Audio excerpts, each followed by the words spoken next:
விக்கிப்பா, உங்களுக்கும் மாயனை பிடிக்குமா? நானும் நாம் இருவர் நமக்கு இருவர் பார்ப்பேன், அதுவும் அவனுக்காகவே. செமல மாயன் என்றான் விநாயகன். ஆமாடா. ஏய் மேகாக்கா, என்ன இது மாம்ஸ் இப்படி கலாய்க்கிறாரு? அவரை என்னன்னு நினச்ச பல பேய்களை கலாய்ச்சவர், இதெல்லாம் அவருக்கு சர்வ சாதாரணம் என்றாள் மேகா. மாயனோ பயங்கரமாக முழிப்பதை கண்ட விக்கி, ஓ சாரி மாயன், நீங்கள் ஏதோ சொன்னீங்க, நான் வேற எங்கேயோ போயிட்டேன். இப்போ கதைக்கு வருவோம். நீங்கள் சொல்கிறது எல்லாம் நியாயமான கேள்விதான். அதில் இருக்கிற வழியை என்னால் புரிஞ்சிக்க முடியுது. நான் கேட்குறேன், இதெல்லாம் நடக்கும்போது உங்களுக்கு எத்தனை வயசு? எதுக்கு கேட்குறீங்க? சும்மா சொல்லுங்க மாயன், ஒரு ஜென்ரல் நாலேஜுக்காக தான். 6 வயசு இருக்கும்னு நினைக்கிறேன். இதெல்லாம் நீங்கள் நேரில் பார்த்தீங்களா? இல்லை, அம்மா அப்பா அப்புறம் கருடன் சொன்னாங்க. சரி, அந்த வயசில் அதை பார்த்துருந்தாலும் என்னன்னு புரிஞ்சிருக்குமா? தெரியலை, அதான் நானும் சொல்ல வரேன் என்று சொன்னவன் உடனே நீலி பக்கம் திரும்பி, கருடன் சொன்னதை அப்படியே நம்பிட்டீங்களே, அதில் கொஞ்சமாச்சும் உண்மை இருக்குமான்னு நீங்கள் என்னைக்காவது யோசிச்சிருக்கீங்களா? நாங்கள் இவங்களை எதுவும் பண்ணக்கூடாதுன்னு எங்களை குழப்ப பார்க்குற என்றால் நீலி அப்போதும். இல்லை, கொஞ்சம் நல்லா யோசிச்சு பாருங்க. உக்ரைனுக்கு ஆபத்து வரும்போது நீங்கள் அதை பார்த்தீங்களா? இல்லை. அவன் தப்பு பண்ணான்னு உங்களுக்கு தெரியும் தானே? ஆமாம். உங்கள் பேச்சை கேட்காம கூட அவர் நடந்துக்கிட்டார் தானே? கரெக்டாக. தப்பு எல்லாம் நடந்து முடிஞ்ச பிறகு கருடன் உங்களை தேடி வரான். அவனுக்கு அவ்வளோ அக்கறை இருந்தால் முதல்லையே வந்து உக்ரைனை காப்பாற்றிருக்கலாம்ல. நீ சொல்கிறது என்று நீலி குழம்ப அதையே தனக்கு சாதகமாக மாற்றி கொண்டான் விக்கி. இங்கே பாருங்கள், நான் இப்படி உங்களை குழப்புறதால என்னை தப்பாக நினைக்காதீங்க. உண்மையிலே கருடனுக்கும் நிகும்பனுக்கும் உக்ரைனுக்கு இப்படி ஆனதில் சந்தோஷம்தான். அவங்க இங்கே வந்ததுக்கு காரணமே உக்ரைனோட கிரக பலனை வச்சு அவங்களுக்கு சாதகமாக எல்லாம் பண்ணிக்கலாம் தான். அதை விட அவங்க எதுக்காக இங்கே இருக்காங்கன்னு தெரியுமா? அவங்க இந்த கோவிலுக்குள்ளே காலங்காலமாக புதஞ்சி கிடக்கிற சிவரகசியத்தை எடுக்க தான். என்ன சிவரகசியமா? ஆமாம், அதனால தான் அதை எடுக்க விடாமல் அவனை அழிச்சிடலாம்னு நானும் என் பொண்ணும் சேர்ந்து பூஜை பண்ணோம். ஆனால் பண்ணும்போது சரியாக உக்கிரன் வந்து இடையில் புகுந்துட்டான். அதனால தான் மந்திரம் அவன் மேலே பிரயோகிக்கப்பட்டு விட்டது. நாங்கள் சொல்கிறது தான் உண்மை. இது நான் வணங்கிட்டு வர்ற அந்த ஈசன் மீது சத்தியம் என்று சிவனேசர் சொன்ன அந்த கணம் சிவனின் கோவிலில் இருந்து காதையே கிழிக்கும் அளவிற்கு மணியோசை கேட்க ஆரம்பித்தது. அதை கேட்டு நீலி, மாயன், குழலி 3 பேரும் சிலையென நின்று விட்டன. சரியாக உக்கிரன் ஆவி அவ்விடம் விட்டு அகன்ற பிறகுதான் கருடன் வந்து சேர்ந்தான். அப்போது வந்தவன் கொஞ்ச நேரத்துக்கு முன்னால் வந்திருந்தால் அவரை காப்பாற்றிருக்கலாம். ஆனால் வல்ல. அப்போ அவரோட மனசை மாற்றி நிகும்பனை காப்பாற்றுறதுக்காகவே அவரை பலியாக்கிட்டாங்களா என்று நீலிக்குள் யோசனை வந்தது. அது அவளது குழப்பத்தை எல்லாம் தெளிவுபடுத்தியது. எல்லா தப்பையும் பண்ண அந்த நிகும்பனும் கருடனும் இனி நிம்மதியாக இருக்கக்கூடாது. இப்போவே அவனை என்று நீலி கோபமாக செல்லும் முன் இடைமறித்து, அதுக்கு தான் விக்கி வந்துட்டான்ல, இனி அவன் நிம்மதி கேள்விக்குறிதான் என்றார் சிவனேசர். அப்போ இவங்க அப்பாவை நாங்கள் எப்படி காப்பாற்றுறது? அந்த நிகும்பனும் கருடனும் அழிஞ்சிட்டா எல்லாமே நல்லபடியாக நடந்துடும். அவங்கள எப்படி அழிக்கிறது என்று மாயன் கேட்க, சிவரகசியத்தை இன்னைக்கு தேடி அவன் போறான்ல, அப்போ அவனை பார்த்துக்கலாம் என்று விநாயகன் சொல்ல, இல்லை இன்னைக்கு அவனால் அங்கே போக முடியாது என்று சிவனேசர் சொல்ல, ஏன்பா என்றான் விக்கி.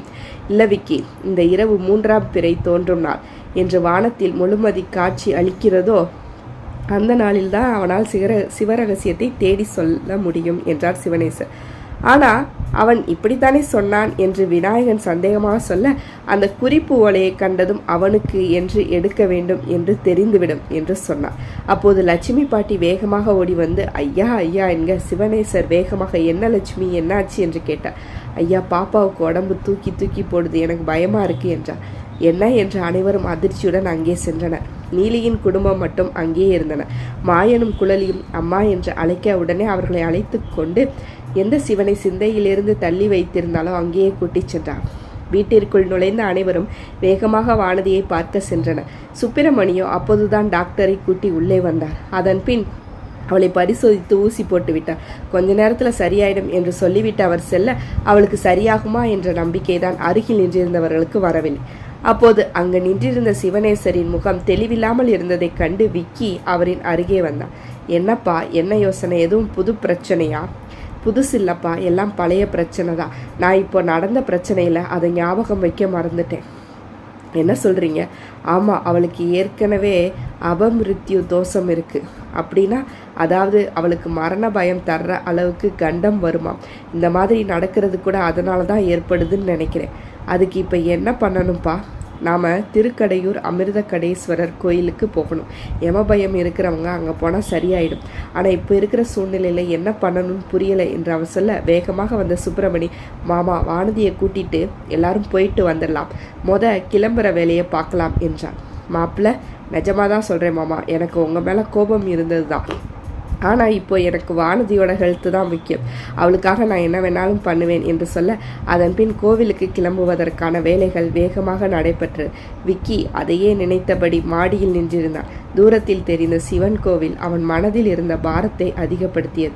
வானதியை அப்படி பார்த்ததும் அவனுக்கு காரணமே இல்லாமல் நந்தினியையும் சஞ்சலாவும் நினைவிற்கு வந்தன.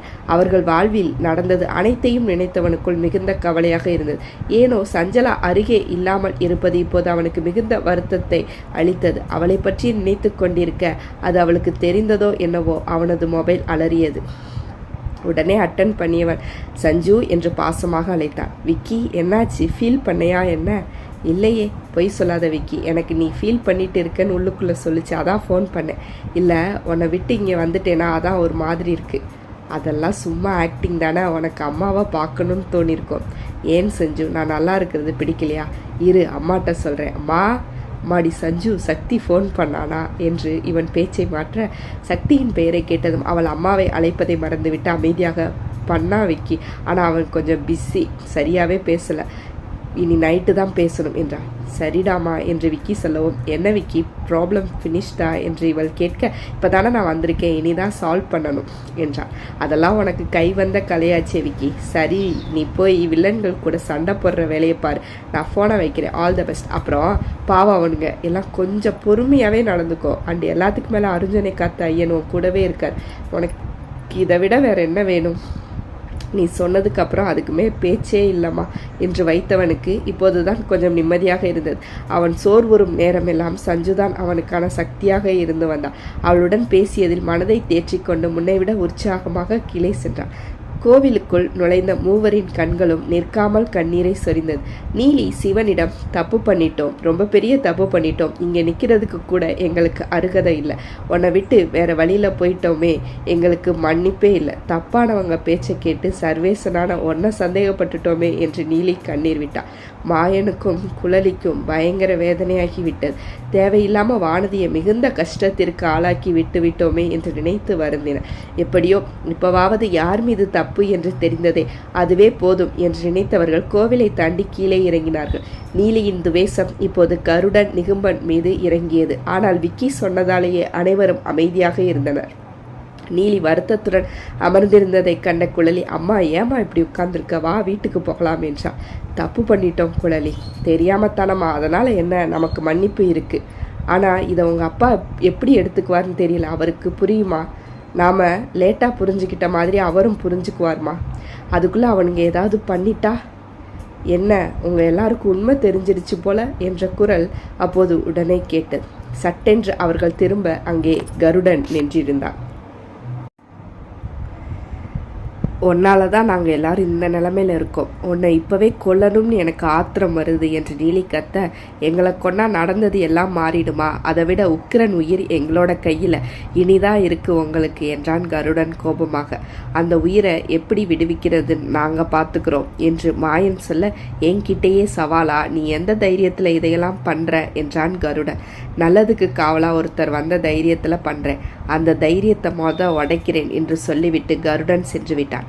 அம்மா, அவன் சொல்கிறத நினச்சி நீங்கள் வருத்தப்படாதீங்க, அவன்கிட்டயே மந்திர வித்தை படித்த எனக்கு அவனை எப்படி சமாளிக்கிறதுன்னு தெரியும் என்று அவன் இங்கே சொல்லி கொண்டிருக்க, அங்கு நிகும்பனிடம் கடும் கோபத்தில் கத்தி கொண்டிருந்தான் கருடன். கருடா, கொஞ்சம் பொறுமையா இருடா, என்ன பேசுறடா கும்பா, அவங்க எல்லாம் அந்த சிவனேசர் பக்கம் சாஞ்சிட்டாங்க, எவனோ ஒருத்தன் வந்திருக்கான், அவன் ஒரே நாளில் எல்லாத்தையும் மாற்றிட்டான். இருக்காது. இல்லை கும்பா, நீ ஓலை கிடைச்ச சந்தோஷத்தில் சுற்றி என்ன நடக்குதுன்னு தெரியாமல் இருக்க, கொஞ்சம் சந்தோஷத்துலேருந்து வெளியே வந்து உன்னை சுற்றி பாரு. அவன் எல்லாரையும் அவன் பக்கம் இழுத்துட்டான், அவங்க எல்லாருக்கும் உண்மை தெரிஞ்சு போச்சு, இப்போ என்ன பண்ணுறது? இனி அவங்க நம்ம கூட இருக்க வேண்டிய அவசியம் இல்லை. நம்ம பக்கம் அவங்க கவனம் வந்துடக்கூடாதுன்னு தான் அவ்வளோ பண்ணோம். உயிரை காப்பாற்ற உக்ரைன் துணை தேவைன்னு தான் அவனை கூடவே வச்சுருந்தோம். இப்போ எல்லாமே நடந்துருச்சு, ஓலையும் கைக்கு வந்துருச்சு. அவங்கள நினச்சி நீ எதுக்கு பயப்படுற? எப்படியும் அவனை விடுவிக்கணும்னா நம்ம துணை அவங்களுக்கு தேவை. அவங்க நம்ம காலடியில் தான் வந்து விழுந்தாகணும். அப்போ அவங்கள கவனிச்சுக்கலாம் என்று நிகும்பன் சொல்ல அவன் சொல்லுவது சரி எனப்பட்டது. ஆனால் நிகும்பனுக்குள் கருடனின் கேள்வியே ஓடிக்கொண்டிருந்தது. நீ சந்தோஷத்தில் சுற்றி நடக்கிறத கவனிக்கவே இல்லை என அவன் சொல்லுவது போல் இப்போது அவனுக்குள் ஒலித்தது. உடனே அவன் அந்த ஓலையை பாதுகாப்பாக வைத்துவிட்டு என்ன நடக்கிறது என்று அதில் கவனம் செலுத்தினான். அங்கு சிவனேசர் குடும்பம் வானதியின் அபமிருத்யு தோஷத்திற்காக கோவிலுக்கு செல்வது பற்றி அவனுக்கு தெரிய வர இது அவனுக்கு ஆபத்தின் அறிகுறியாகவே பட்டது. இல்லை, அவங்க கோவிலுக்கு போகக்கூடாது, நான் போக விடமாட்டேன் என்று கத்த கருடன் அவனையே பார்த்திருந்தான். கருடா, கோவிலுக்கு போகிறாங்களாம்டா, அவங்கள அங்கே போக விடக்கூடாது, அவங்கள தடுத்து நிறுத்தணும் என்று அவன் சொல்ல, இப்போவும் நீ தப்பு தான் பண்ணுற நிகும்பா என்ற குரல் அந்த இடத்தில் ஓங்கி ஒலித்தது. என்ன தப்பு பண்ணுறேன்ப்பா என்று நிகும்பன் தன் முன் எதிரொலித்த அந்த குரலை கேட்டு பேசினான். அவங்கள தடுத்து நீ என்ன பண்ண போற என்றான் அவனின் தந்தை. அப்பா, நீங்கள் புரியாமல் பேசுகிறீங்க. அவங்க அந்த கோவிலுக்கு போயிட்டா வானதியோட அந்த கண்டம் காணாமல் போயிடும். அது எனக்கு ஆபத்தாக தானே வந்து முடியும். அதுக்காக நீ கோவிலுக்கு அவங்கள போக விடாமல் தடுத்தா பிரச்சனை சரியாயிடுமா? வேற என்ன பண்ண? இதில் உன் கவனம் போயிடுச்சுன்னா உன்னால் அந்த ரகசியத்தை அடையவே முடியாது. அப்போ நான் என்ன பண்ணணும்ப்பா?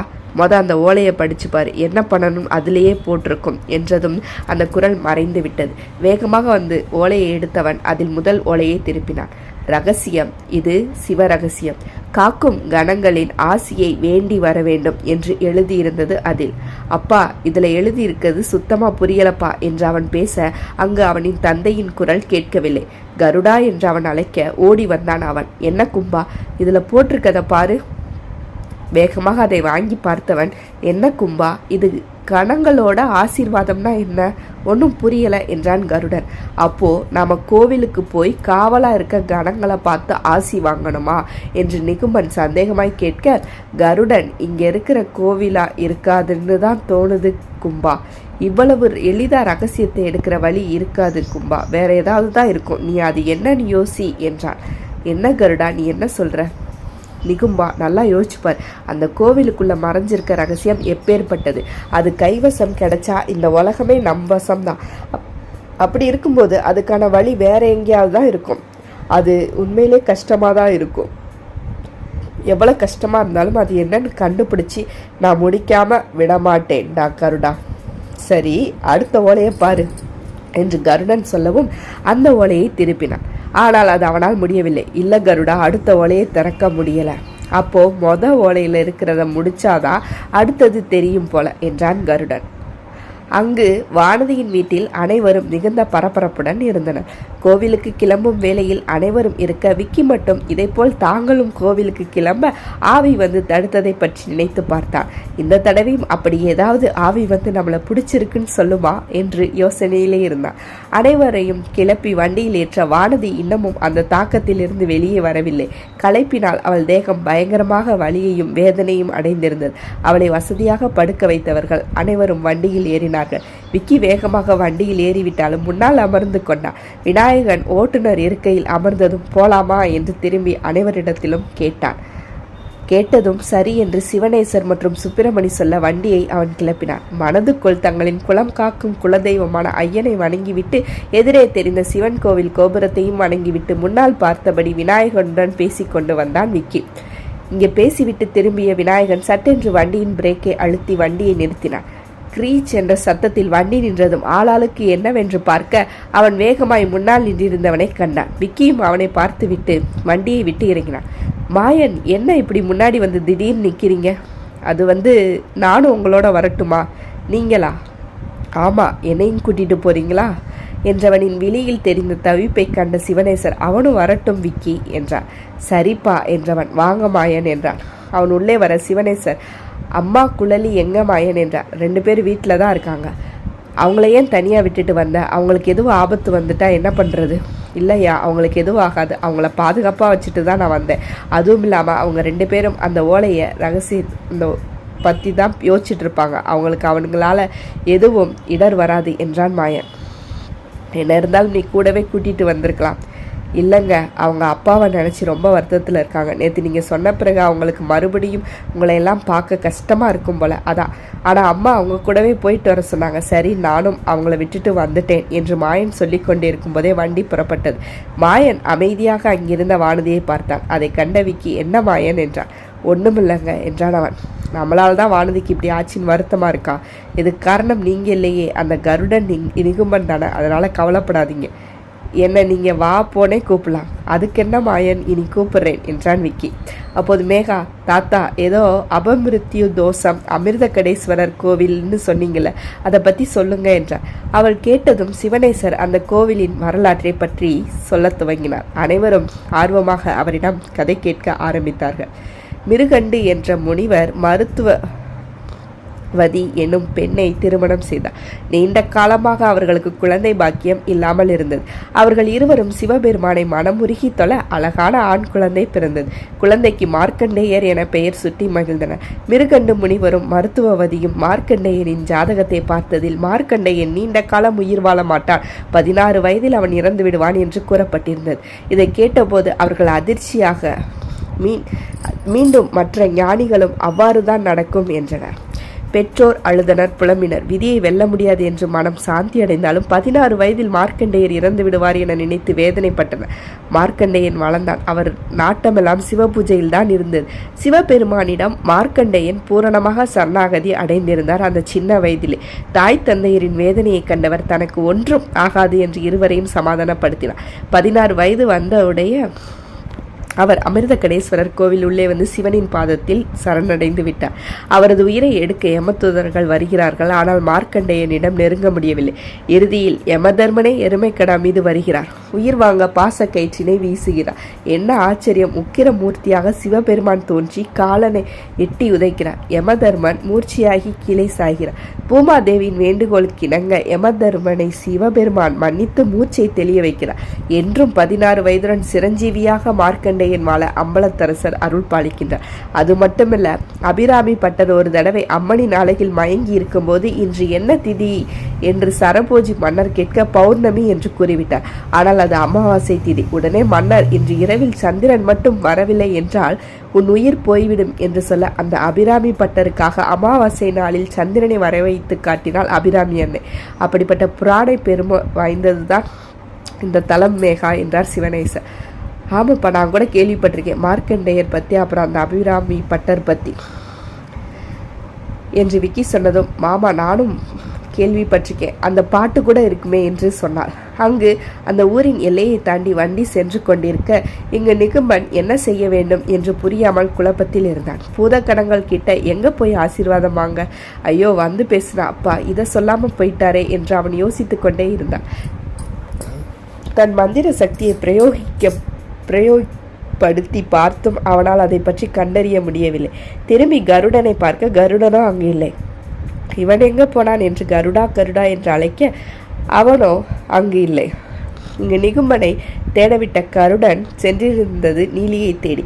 கோபமாக இருந்த நீலி கருடனை கண்டதும் இன்னும் கோபமாக இருந்தாள். என்னாச்சு நீலி, உனக்கு எதுக்கு என் மேலே இத்தனை கோபம்? இது சரியில்லை நீலி என்றான் அவன். நீ இப்போ எதுக்கு இங்கே வந்திருக்க என்று நீலி கத்த, குழலியும் நாங்கள் இந்த நிலைமையில் இருக்கிறதுக்கு காரணம் நீதான். உன்னால தான் எங்கள் அப்பா அந்த இருட்டு குகையில் அடைஞ்சி கிடக்கிறார் என்றார். அதுதான் உங்கள் விதி, அதுக்கு நான் என்ன பண்ணுறது? உக்கிரனை எங்கள் திட்டத்துக்கு உபயோகப்படுத்திட்டோம். அப்படி இருந்தும் அவன் இடையில எங்களை விட்டு போகிறதா சொல்லிட்டு போயிட்டான். நாங்கள் விடுவோமா? அவனை வழுக்கி மறுபடியும் கொண்டு வர தேவையில்லாமல் அவன் குழந்தையை அழிக்க வேண்டியதா போச்சு என்று சொல்ல குழலி அவன் கழுத்தை பிடித்திருந்தான். கருடனின் கண்கள் சிவந்திருக்க குழலியின் கண்கள் அதைவிட பயங்கரமாக சிவந்து காணப்பட்டது. எவ்வளோ தைரியம் இருந்தா எல்லா தப்பையும் பண்ணிட்டு இங்கே வந்து எங்கள் முன்னாடியே அதை பற்றி பேசுவ என்று சொல்ல அவளது கையை பிடித்து இழுத்து முறுக்கிறான் கருடன். என்ன ரொம்ப பேசுகிற, என்னை பற்றி உனக்கு சரியாக தெரில. இவளுக்கு தான் தெரில, ஆனால் உனக்கு தெரியும்ல நான் என்ன பண்ணுவேன்னு. அப்படி இருந்தும் தைரியமாக பேசுகிறீங்களா ஏன் முன்னாடியே? இப்போ என்ன பண்ணுறேன் பார் என்று குழலியின் கழுத்தை இறுக்கி அப்படியே தன் வாயை அசைத்து துர்மந்திரங்களை உச்சரிக்க ஆரம்பித்தான். அவளுக்கு அவன் கை வைத்ததிலிருந்து உடல் பற்றி எரிய துவங்கியது. ஐயோ அம்மா என்று அவள் அலற அது நீலியின் ஈரக்கொலையை ஆட்டி பார்த்தது. அவளை விட்டுடு என்று கருடனை பார்த்து சொல்ல கருடனும் மந்திரத்தை சொல்லுவதில்தான் கவனம் முழுவதையும் செலுத்தினாள். திடீரென அந்த இடமே பலமாக அதிர துவங்கியது. நீலியோ அச்சத்தில் கண்கள் மிரள அந்த இடத்தையே பார்த்திருந்தாள். என்ன நடக்கப் போகிறதோ என்ற பயத்தில் அவளது நா வறண்டது. குழலிக்கோ வியர்வை வலிய ஆரம்பித்து விட்டது. கண்கள் எல்லாம் மேலே போக அவள் உயிருக்கான போராட்டத்தில் போராட ஆரம்பித்து விட்டாள். பூமி அதிர்வது இப்போது மிகுந்த சத்தத்துடன் கேட்டது. நீலி திரும்பி சுற்றிலும் பார்க்க, ஆ நீலி என்று உக்கிரன் குரல் அந்த இடமே இன்னும் பயங்கரமாக அதிரும் அளவுக்கு கேட்டது. என்னங்க என்று அவள் கத்த, நீலி காப்பாத்து, என்னால் இங்கே மூச்சு வாங்க முடியல, யாரோ போட்டு அமுக்குற மாதிரி இருக்கு, நீலி சீக்கிரம் வா என்று உக்கிரனின் கதறல் அவளை மேலும் மரண பயத்திற்கு ஆட்படுத்தியது. என்னங்க உங்களுக்கு ஒன்றும் ஆகாது என்றவள் குழலியை பார்க்க உயிர் போகும் வழி அவள் கண்களில் நன்றாக தெரிந்தது. உடனே தன் மனதில் ஒரு முடிவுக்கு வந்தவளாய் அவள் வேகமாக, கருடா இப்போ நான் என்ன பண்ணணும் என்று கேட்க, அப்போதுதான் கருடனின் இதழ்கள் வளைந்து புன்னகை ஒன்றை சிந்தியது. நல்லது நீலி, இப்போவாவது என்னை பற்றி புரிஞ்சுக்கிட்டே என்று சொல்லியவர் குழலின் கழுத்தின் மீது இருந்து கையை எடுத்தாள். அவள் அப்படியே மயங்கி சரிந்தாள். குழலிமா என்று நீலி அவளை பார்க்க, அவளுக்கு ஒன்றும் ஆகாது என்றான் கருடன். ஏன் இப்படி பண்ற, நாங்கள் என்னதான் பாவம் பண்ணோம்?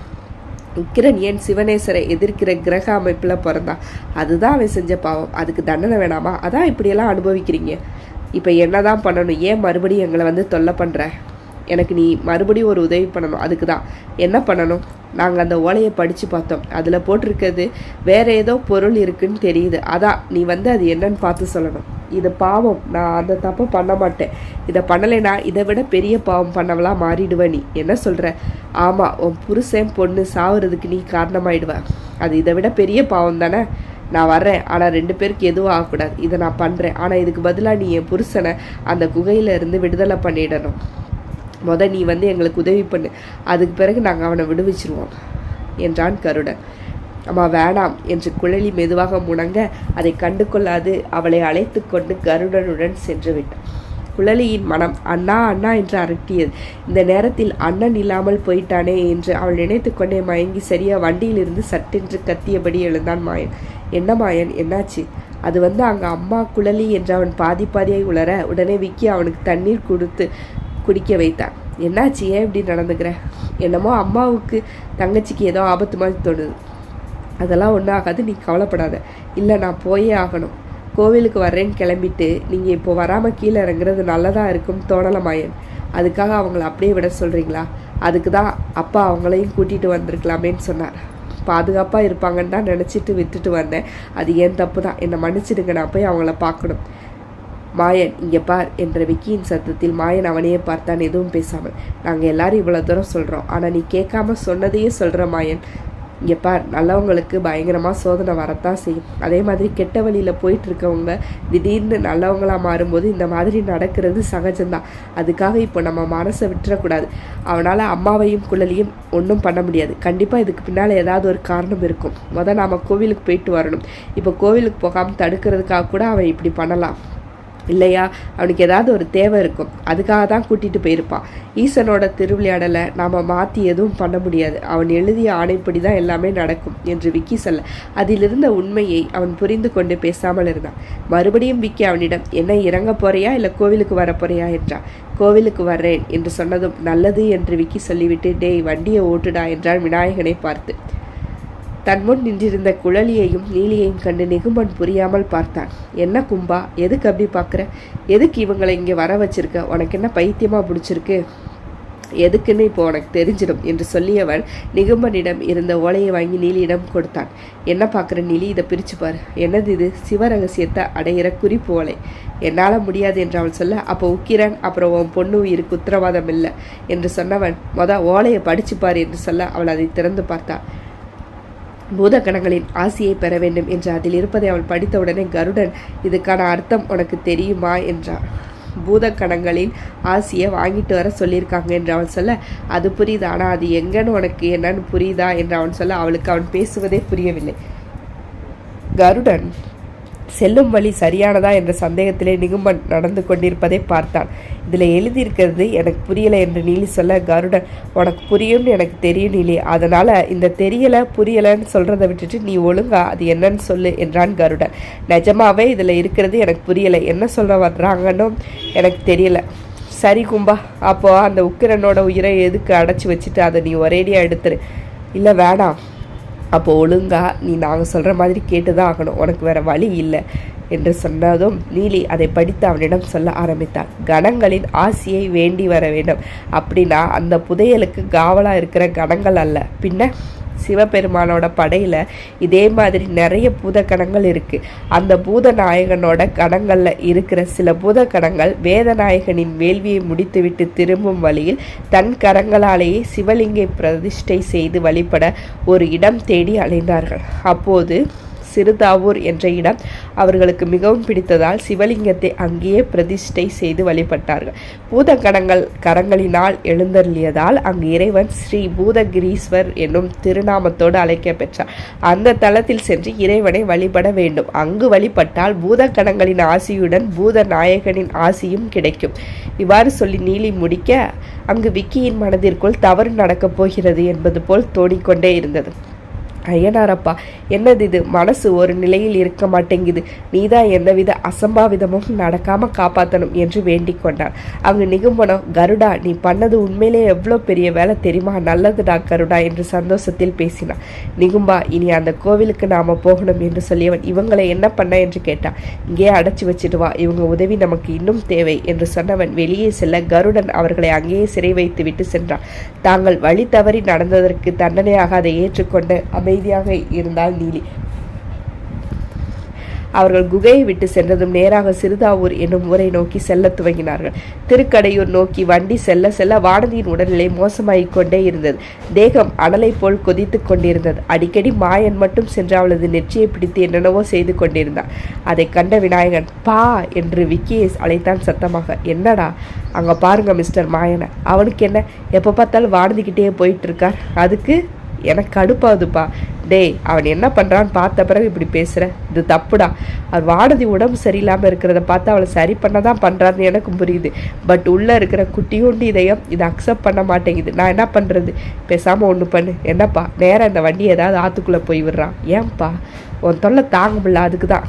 என்னப்பா நீங்கள் ஏதாவது ஐடியா சொல்லுவீங்கன்னு பார்த்தா இப்படி சொல்கிறீங்க, போங்கப்பா. அடே, என்னன்னு நினச்சடா, என்னோட டார்கெட் எல்லாம் பேயை எப்படி பேசியே டார்ச்சர் பண்ணுறது, மந்திரவாதிகளை எல்லாம் எப்படி பைத்தியம் பிடிக்க வைக்கிறது, இப்படி தாண்டா போயிட்டுருக்கோம். நீ என்னன்னா எனக்கு பிடிக்காத சப்ஜெக்டில் போய் ஐடியா கேட்குற. காதல் பிடிக்காதுன்னு சொன்னது நீங்கள் மட்டும்தான். பிடிக்காதுன்னு சொல்லலை, எனக்கு அது வராதுன்னு தான் சொன்னேன். ஏன்னா எனக்கு கடமை தான் எப்போ. ஆமாம், பெரிய கர்ம வீரர்னு நினப்பு மனசுக்குள்ள. நீ நம்மளைனாலும் அதான்டா நிஜம். எப்படிப்பா இப்படி பேசிகிட்டே இருக்கீங்க? அப்போ தான் எதிரில் வர்றவன் எதுக்காக வந்தோம்னே மறந்து போயிடுவான் என்று விக்கி சொன்னதும், அப்போது நீங்கள் என்னை டைவர்ட் பண்ணுறதுக்கு தான் இப்படி பேசுனீங்களா? அதுவே இப்போதான் தெரியுதா என்று அவன் சொல்லி சிரிக்க விநாயகன் முறைத்து பார்த்தான். போடாடே, வண்டியை பார்த்து ஒழுங்கா ஓட்டு, வந்துட்டான் பெரியவன் மாதிரி. உன்ன மாதிரி நாங்கள் எத்தனை பேரை பார்த்துருப்போம் என்று சொன்னான் விக்கி. இங்கு நிகும்பனும் கருடனும் சிறுதாவூர் நோக்கி புறப்பட்டனர். செல்லும் வழி எங்கும் எந்த பிரச்சனையும் இல்லை. அதனால் இருவரும் மகிழ்ச்சியாகவே சென்று கொண்டிருந்தனர். திருக்கடையூர் என்றிருந்த அந்த பெயர் பலகையை தாண்டி வண்டி சென்றது. சரியாக கோவிலை வந்தடைந்ததும் அனைவரும் கோவிலை விட்டு இறங்கினார்கள். வானதியை மேகலாவும் அம்முவும் சேர்ந்து கீழே இறங்க வைத்தனர். அவள் முகம் இந்த பயணத்தால் இன்னும் சோர்ந்திருந்தது. உடனே மாயன் வந்து, வானதி உடம்பு பரவாயில்லையா என்று பதட்டமாக கேட்க, உடனே அவள் நிமிர்ந்து அவனை பார்த்துவிட்டு பேசாமல் நடந்தாள். அதன் பின் உள்ளே சென்று வானதியை அமர வைத்தனர். விக்கி வேகமாக வந்து சிவனேஸ்வரிடம், அப்பா நான் போய் மிருத்யுஞ்செய ஹோமம் பண்ணுறதுக்கு தயார் பண்ண சொல்லிட்டு வரேன், அது நாம் பண்ணாதான் வானதிக்கு நல்லது என்றான்.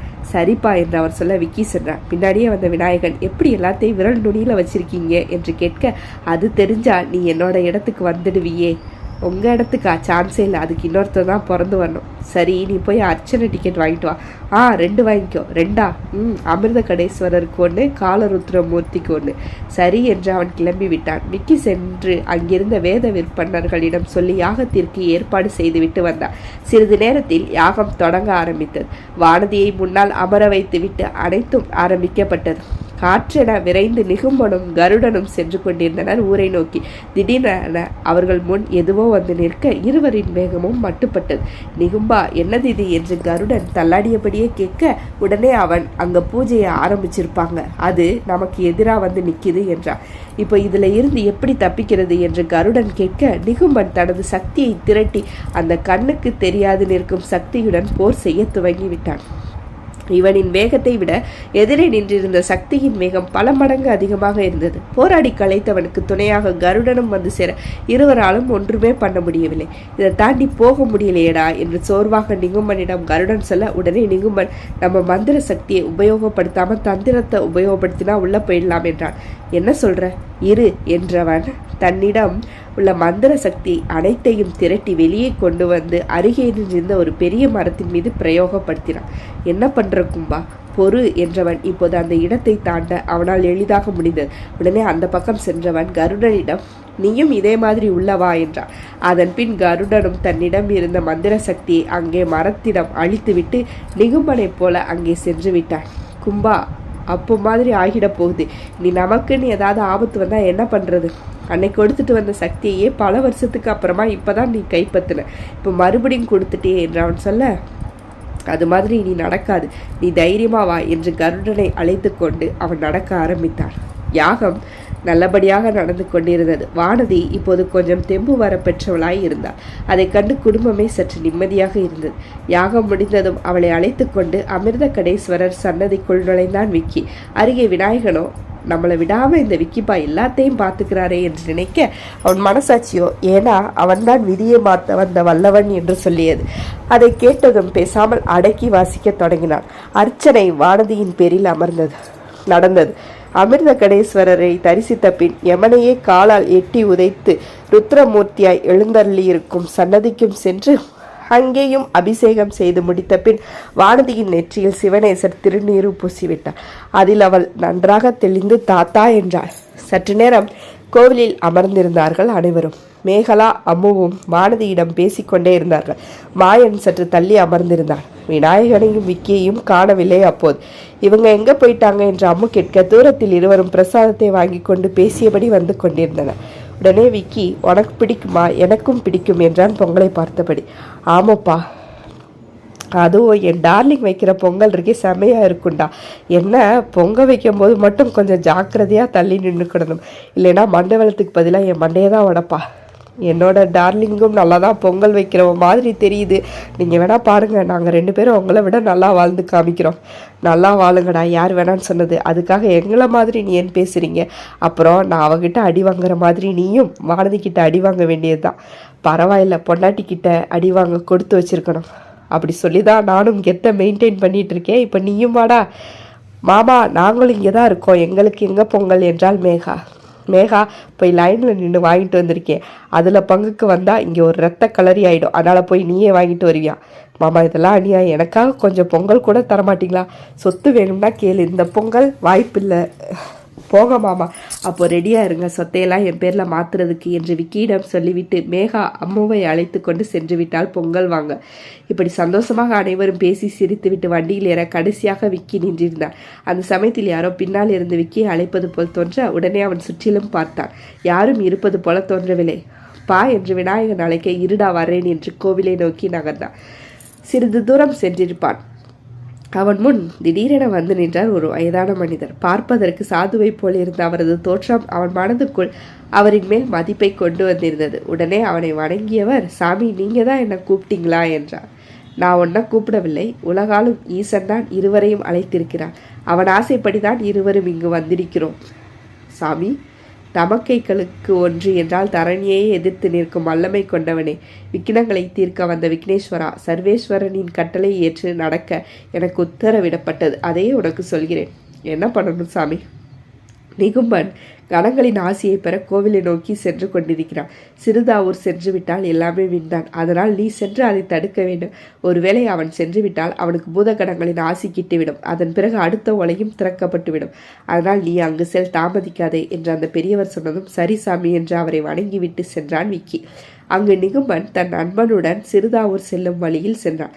காடுமேடு தாண்டி அவன் நடக்க நடக்க பயங்கர களைப்பை உடல் அடைந்தாலும் அவன் உள்ளம் சோர்வடையாமல் தான் இருந்தது. இங்கு நீலியும் குழலியும் குகைக்குள் அடைப்பட்டு கிடக்க அந்த இடம் திடீரென அதிர்வுறத் தொடங்கியது. அதைத் தொடர்ந்து குகையும் அதிர்வுறத் தொடங்கியது. யாரோ வர்றாங்க என்று அவர்கள் பார்த்து கொண்டிருக்க அங்கு வெண்மை நிற உருவமாய் தேவகி வந்து நின்றாள். நீங்களா? ஆமா என்றாள் தேவகி. இங்கிருந்து செல்லுங்கள் என்று அவர்களை விடுவித்ததும் தேவகிதான். எனக்கு ரொம்ப ஒரு மாதிரி இருக்கு, நீங்கள் மறுபடியும் வந்து உதவி செய்கிறத நினச்சா நீலி, அதை பற்றி பேச நமக்கு இது சரியான நேரம் இல்லை. குழலி அழைச்சிட்டு அங்கே எங்கள் வீட்டுக்கு போயிடு. லட்சுமி அம்மா அங்கே இருக்காங்க, பார்த்துக்குவாங்க. நீ வா என்று அழைக்க அவள் பின்னாலே வந்தார்கள் இருவரும். விக்கி அந்த முதியவர் பேச்சை கேட்டுவிட்டு வண்டியில் ஏறி விநாயகனை பார்த்து வண்டியை எடுக்குமாறு படித்துவிட்டு செல்ல வேண்டிய ஊரின் பெயரையும் சொன்னான். வண்டியில் இருந்தவர்கள் அனைவரும் விக்கியின் வித்தியாசமான நடவடிக்கையால் அவனையே பார்த்தபடி இருந்தார்கள். ஏன் அப்படி முழிக்கிறாங்க எல்லாரும்? விக்கி பேசுறது அவ்வளோ பயமாவா இருக்கு என்று அவன் கேட்க, அப்பா என்னாச்சு என்றான் விநாயகன். ஒன்றும் ஆகலடா, ஏன் அப்படி கேட்குற?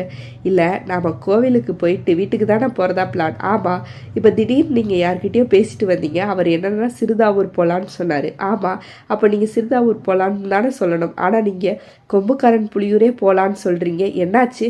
நாம் எதுக்கு சிறுதாவூர் போகணும்? அங்கே தான் இந்நேரம் 2 பேரும் போயிருப்பாங்களே என்றான் விக்கி. யார் விக்கி? நிகும்பன் கருடனா என்றார் சிவனேசர். ஆமாப்பா, எதுக்கு?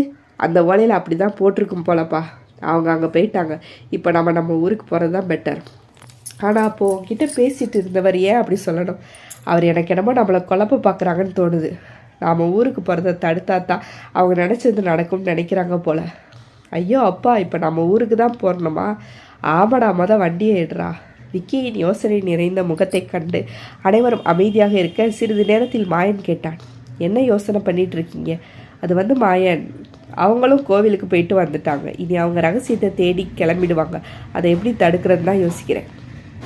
இந்த கருடன் இருக்கான்ல, அவன் தான் நிகுமனுக்கு எல்லாமே. அவனை காலி பண்ணிட்டாலே நிகுமனுக்கு என்ன பண்ணுறதுன்னு தெரியாது என்று மாயன் அசால்ட்டாக பெரிய உண்மையை அவனிடம் சொல்ல, அப்படியா மாயன் என்றான் விக்கி.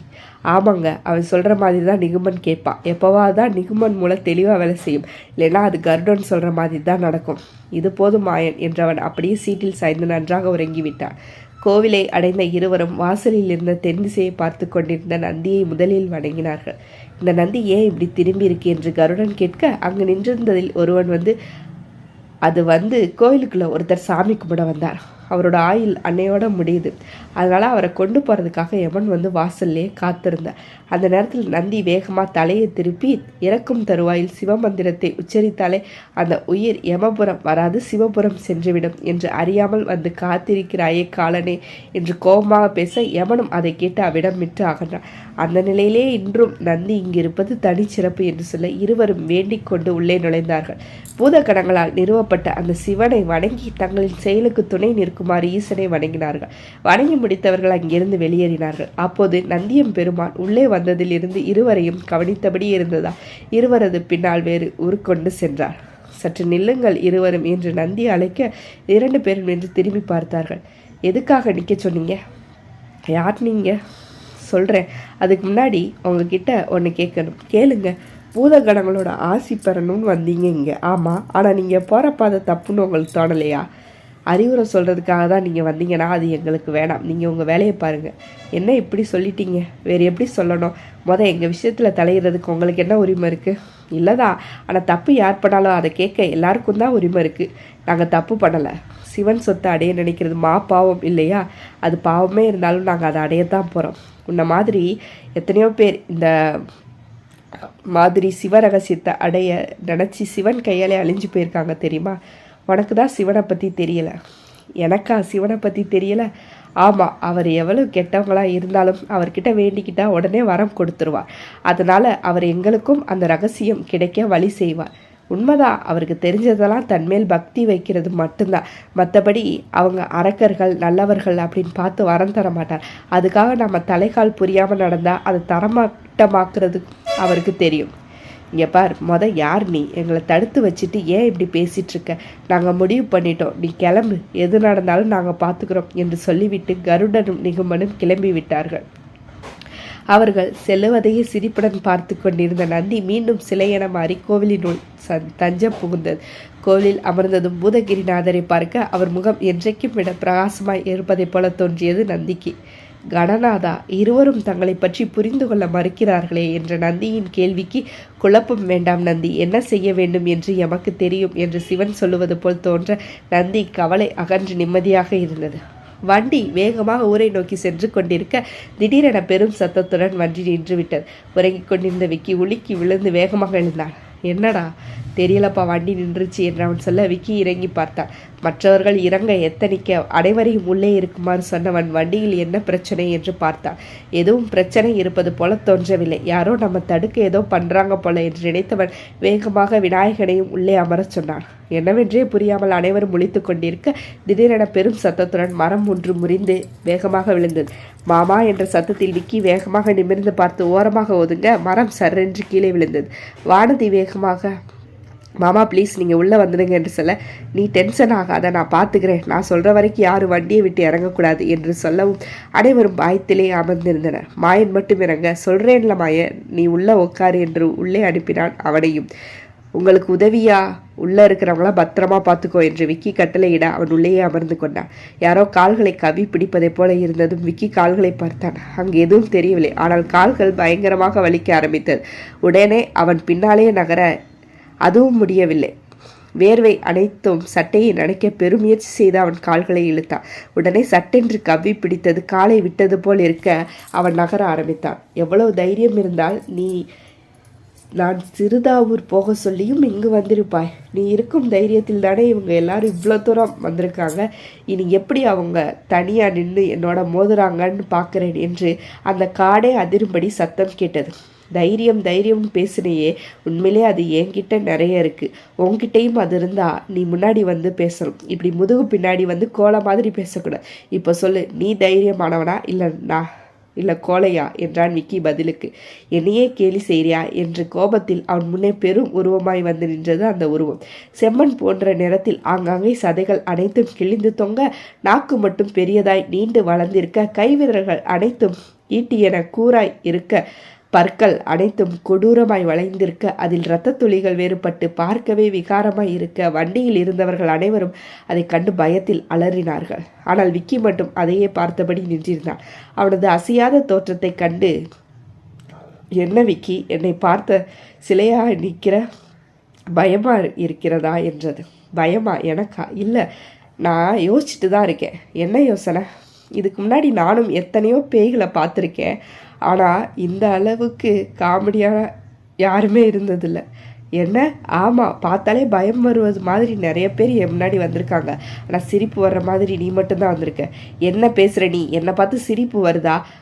இப்போ அழுகைனா என்னன்னு காமிக்கிறேன் என்றவன் வேகமாய் தன் கையை உயர்த்த அவர்கள் அனைவரும் இருந்த வண்டி மேலே அந்தரத்தில் பறந்தது. அதை கண்டு அனைவரும் பயங்கரமாக அலறினார்கள். அம்முவோ பயத்தில் கண்களை இறுக மூடிக்கொண்டு மேகலாவை பிடித்து கொண்டார். வானதியோ பயத்தில் அருகே இருந்த விநாயகனின் கையை சட்டென்று பற்றி கொள்ள, உன் கைகள் கோர்த்து உன்னோடு போக என் நெஞ்சம்தான் ஏங்குதே, தினம் உயிர் வாங்குதே, ஐயோ தடுமாறுதே என்று அனிருத்தின் இசை கேட்க ஆரம்பித்து விட்டது அவன் மனதிற்குள். அந்த இன்பத்தை கண்மூடி அவன் ரசிக்க ஆரம்பிக்க, விக்கி மாமா என்ற சத்தத்தில் கனவிலிருந்து மீண்டு வந்தான். தன் தலையில் தானே தட்டியவன், அங்கே அப்பா எவ்வளோ பெரிய பிரச்சனையில் மாட்டியிருக்கார், நாம் என்னடா பாட்டு பாடிட்டு இருக்கோம் என்று நினைத்தபடி அங்கு பார்த்தான்.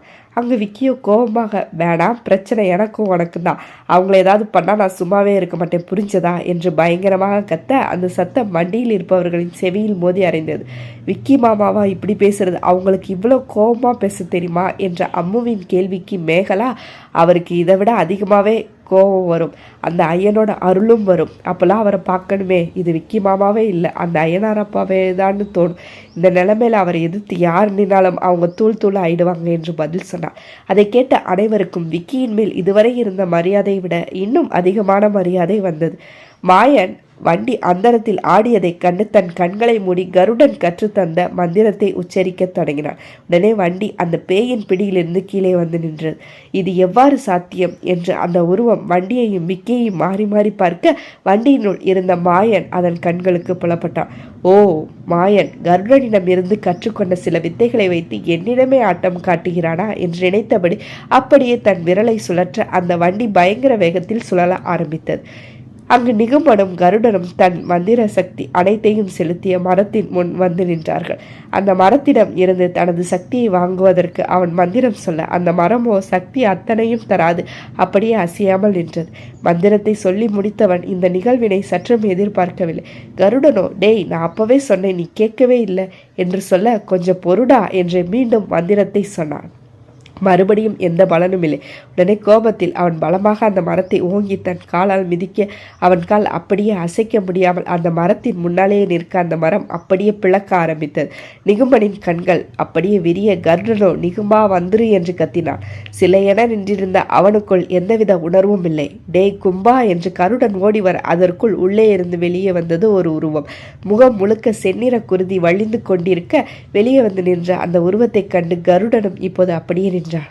இப்போ நீ அவங்கள விடலைனா ஏன் என்கிட்ட வம்பு வச்சுக்கிட்டோன்னு ரொம்ப ஃபீல் பண்ணுவேன் என்று விக்கி சொல்ல சொல்ல அந்த உருவம் சிரித்து கொண்டே வேகமாக வண்டியை சுழற்றியது. மாயன் மந்திரம் இப்போது அந்த உருவத்திடம் செல்லுபடி ஆகவில்லை.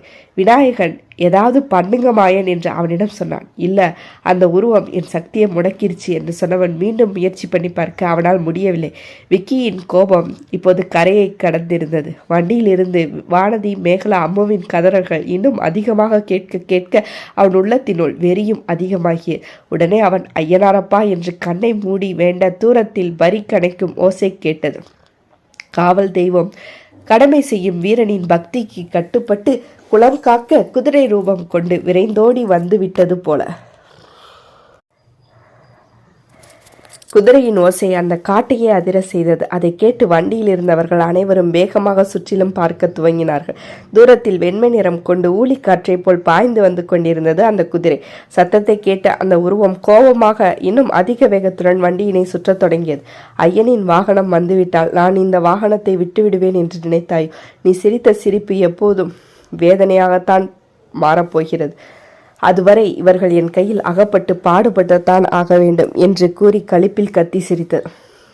இப்போவும் ஒன்றும் கெட்டு போகலை. நீ யார் சொல்லி வந்தேன்னு எனக்கு தெரியாது. அது தெரிஞ்சுக்கவும் நான் விரும்பலை. உன்னோட வழியில் நீ போயிட்டு இருந்தா நீ உலகத்தில் இருப்ப, இல்லைன்னா நீயும் இந்த உலகத்தை விட்டு போயிட்டே இருப்ப என்றான் விக்கி. உன்னோட உருட்டல் மிரட்டலுக்கெல்லாம் நான் பயப்பட மாட்டேன், உன்னே தான் நான் பயமுறுத்திட்டு போவேன் என்று அந்த உருவம் விடாமல் அவர்களை அச்சுறுத்தி கொண்டே இருக்க தூரத்தில் கேட்ட குதிரையின் சத்தம் இப்போது அருகே கேட்டது. ஐயனாரப்பா என்று அவன் திரும்ப அவன் முன் பஞ்சு பொதியென வந்து நின்றது அவன் கும்பிடும் அருஞ்சுனை காத்த ஐயனின் வாகனம். தன் முன் இருந்த குதிரையை வணங்கிய விக்கியின் முகத்தில் இருந்த அசாத்திய துணிச்சலை கண்டு ஒரு நிமிடம் அந்த உருவமே பயம் கொண்டது. இருந்தும் இவனாலும் இந்த குதிரையாலும் என்ன செய்துவிட முடியும் என்று நினைத்து கொண்டு அது மீண்டும் அவர்களை அச்சுறுத்த இப்போது ஐயனின் குதிரை அந்த உருவத்துக்கு எதிரே வந்து நின்றது. நின்ற குதிரை அந்த உருவத்தையே பார்த்தபடி ஆவேசமாய் கணைக்க என்னவென்று அந்த உருவம் உணரும் முன் குதிரையின் மீதேறி அமர்ந்து விட்டான் விக்கி. இல்லை இல்லை, இந்த அகிலத்தையே காக்கும் அழகன் ஐயன். கண்களில் ஏறி இருந்த கனல் முகத்தையே சிவப்பாக மாற்றியிருக்க ஏறி ஏறி இறங்கி கொண்டிருந்த அவனது நெஞ்சு அவன் கொண்டிருந்த கோபத்தை எடுத்து காட்டியது. ஒரு புறம் கையில் வீச்செறிவாலும் மறுபுறம் கையில் சாட்டையும் மின்னுவதைப் போல் அந்த உருவத்திற்கு விக்கியின் தோற்றம் தெரியவும் அப்படியே தன் கையை கீழே இறக்கியது. உடனே வண்டி சுழலுவது நின்றுவிட்டது. குருதி வழிந்து கொண்டிருந்தபடி தங்கள் முன் வந்து நின்ற தோற்றத்தை கண்டு நிகும்பனும் கருடனும் செயலிழந்த நிலையில் நின்றன. ஆனால் அந்த உருவமோ உங்களுக்கு என் நன்றி என்றது. இவர்கள் புரியாமல் அந்த உருவத்தை பார்க்க அது ஒரு மனிதனாக மாறியது. நானும் உங்களை மாதிரி தான் சிவ ரகசியத்தை அடையணும்னு எல்லாமே பண்ணேன். ஆனால் என்னால் கடைசி வரைக்கும் அந்த ஓலையை அடையவே முடியலை. அப்போ தான் ஒரு மாந்திரிக ஓலையில் நாம் நினச்சதை அடையணும்னா மாந்திரிக கடவுளான சாத்தானுக்கு 100 பேரை பலி கொடுக்கணும். ஆனால் 100 பேரை பலி கொடுக்க இருந்த சமயத்தில் ஒரு சிவனை கும்பிட்ற சித்தர் வந்து என்னை தடுத்து என் பூஜையை முறியடித்து இங்கேயே இந்த மரத்தில் சிறை வச்சுட்டு என்னைக்கு 2 பேர் அவங்களோட மந்திர சக்தி அத்தனையும் இந்த மரத்துக்குள்ளே செலுத்துகிறாங்களோ அன்னைக்கு தான் உனக்கு விடுதலைன்னு சொல்லிட்டார். அந்த சித்தன் மட்டும் அல்லைனா இந்நேரம் நான் அந்த ரகசியத்தை அடைஞ்சிருப்பேன் என்று சொல்ல இருவரும் முழித்தார்கள். என்ன 2 பேரும் அப்படி பார்க்குறீங்க? நீங்களுமா அந்த ரகசியத்தை அடைய முயற்சி பண்ணீங்க? ஆமாம். ஆனால் என்று அவர்கள் இழுக்க பயமாக இருக்கா, இவனும் நமக்கு போட்டியாக வந்துடுவான் என்று சொல்ல அது என்று இருவரும் அமைதியாக பார்க்க பயப்படாதீங்க, அந்த ரகசியத்தை நாம் 3 பேர் சேர்ந்தே அடைவோம், அதோட பலனை 3 பேரும் ஒன்றா அடையலாம், என்ன சொல்கிறீங்க என்று அவன் கேட்க நிகும்பனும் கருடனும் ஒருவருக்கொருவர் பார்த்து கொண்டனர். என்ன யோசிக்கிறீங்க? இவனை நம்பலாமாண்ணா? உங்களால் தான் நான் இன்றைக்கி வெளியே வந்திருக்கேன். உங்களை ஏமாத்துகிற மாதிரி நான் எதுவும் பண்ண மாட்டேன். என்னை நீங்கள் நம்பலாம். நாம் 3 பேரும் சேர்ந்தால் நாம் நினைக்கிற வேலையை வேகமாக அடைஞ்சிடலாம் என்றான் அவன். அது சரி, நீ இன்னும் உங்கள் பேரை சொல்லவே இல்லையே என்றான் நிகுமன். அகோரன். என்ன அகோரனா? ஆமாம். சரி, 3 பேரும் ஒன்றாவே சிவரகசியத்தை அடையலாம். அடையிறதுக்காக போட்டி இருக்கலாம், ஆனால் நமக்குள்ளே எந்த போட்டியும் வந்துடக்கூடாது. அதை ஒத்துக்கிட்டா நாங்களும் கூடவே வரோம், இல்லைன்னா நாங்கள் எங்கள் வழியில் போய்க்கிறோம், நீ உன்னோட வழியில் போய்க்கோ என்றான் நிகுமன். எனக்கு சம்மதம் என்றான் அவன். சரி, உனக்கு இப்போ நடந்துட்டுருக்கிறது தெரியுமா? இல்லை தெரியாது, இனிதான் எல்லாத்தையும் தெரிஞ்சுக்கணும். நிகுமனும் கருடனும் நடந்தது அத்தனையும் சொல்லி முடித்துவிட்டு கடைசியில் விக்கி வந்தது வரை சொன்னார்கள். விக்னேஸ்வரனா என்றான் அகோரன் தன் தாடையை தடவியபடி. ஆமாம், அவன்தான் அவர்களுக்கான கவசமாம். விதியையே மாற்ற வந்த இறைவனாம். ஒரு சாதாரண மனுஷன் எப்படி விதியையே மாற்றி எழுதுகிற அளவுக்கு சக்தி வாய்ந்தவனாக இருப்பான் என்ற சந்தேகத்துடன் அகோரன் நடந்தான். விக்கியின் வீராவசியத்தை கண்ட அந்த உருவம் அப்படியே நிற்க, அவன் சொல்லுவதை கேட்க மாட்டாயா என்ற சிம்மக்குரல் அந்த உருவத்தை பயங்கரமாக ஆட்டியது. இல்லை என்ற அந்த உருவம் அப்படியே பின்வாங்க குதிரையின் முன்னங்கால்கள் அந்த உருவத்தின் நெஞ்சத்தின் மீது ஓங்கி மிதித்தது. அலறியடித்தபடி அப்படியே அந்த உருவம் ஓட, இதுக்கு தான் சொல்கிறத கேட்கணும், அதிக பிரசிங்கத்தனமாக ஏதாவது பண்ணால் அது ஆபத்தில் போய் தான் முடியும் என்ற விக்கியின் குரல் அந்த உருவத்தை இன்னும் வேகமாக ஓடச் செய்தது. அந்த வேகத்தை தடுத்து நிறுத்திய ஐயனின் குதிரை அப்படியே அந்த உருவத்தின் முன் சென்று நின்றது. வேணாம், என்னை விட்டுருங்க. சரி, உன்னை விடுறேன். நீ யார்? எதுக்காக எங்களை தடுத்து நிறுத்துற? நான் தான் நிகுமனோட அப்பா. என்ன, நீ தான் செத்து போயிட்டியா? ஆமாம், செத்து போனதுக்கு அப்புறமும் இப்படி நடந்துக்க உனக்கு வெக்கமா இல்லை? ஒரு அப்பாவா? ரொம்ப தப்பாக இருக்கியே. அப்பா, நான் பிள்ளைங்களுக்கு நல்லது பண்ண சொல்லித்தரணும். நீ என்னன்னா அவன் தப்பான வழியில் போக வச்சிருக்க. இதுக்காகவே உன்னை போட்டு தள்ளணும் போலையே. ஆனால் நீ தான் ஏற்கனவே செத்துட்டேல, உன்னை இப்போ என்ன பண்ணலாம் என்றான் விக்கி. இல்லை, என்னை விட்டுரு என்றது அந்த ஆவி. அது எப்படி உன்னை விட முடியும்? இப்போ உன்னை விட்டா நீ மறுபடியும் எங்களுக்கு இடைஞ்சலாக வந்து நிற்ப. அதனால் நீ வரவே முடியாதபடி உன்னை மேலவத்துக்கு அனுப்பி வைக்கிறேன். இல்லை வேணாம், நான் என் பையனோட இருக்கணும்னு ஆசைப்பட்றேன். ஆசைப்பட்றியா? ஆமாம். அப்போது அதுதான் உன் கடைசி ஆசைன்னு சொல்லு. நீ இவ்வளோ கெஞ்சி கேட்கும்போது அதை நிறைவேற்றியே ஆகணும்னு மனசு சொல்லுது. சரி, உன்னை பார்த்தாலும் பாவமாக தான் இருக்குது. உன்னோட ஆசைப்படியே நீ உன் பையனோட இருக்கலாம். பேசிக்காக எனக்கு ரொம்ப இலக்கிய மனம். யாராவது என்கிட்ட வந்து ஏதாவது கேட்டால் நான் அதை பண்ணிவிடுவேன். ரொம்ப நன்றி. அவசரப்படாத, உன் பையன் கூடவே இருக்கலான்னு தான் சொன்னேன். ஆனால் எங்கன்னு சொல்லலையே. அங்கே நரகத்தில் போய் இருக்கலாம். ஏன்னா நீ போன கொஞ்ச நேரத்தில் அவனும் பின்னாலே வந்துடுவான். அங்கே உங்கள் பாசப்பெயரை வளர்த்துக்கோங்க என்றான் விக்கி. அவன் விடமாட்டான் உங்கள் யாரையுமே என்று அந்த ஆவி கோபமாக பேசியது. விக்கியின் கிண்டல் கலந்த பேச்சை கேட்டு, ஏய், எங்களை என்ன அவன் விடுறது? அவனை நான் சும்மாவே விட மாட்டேன்.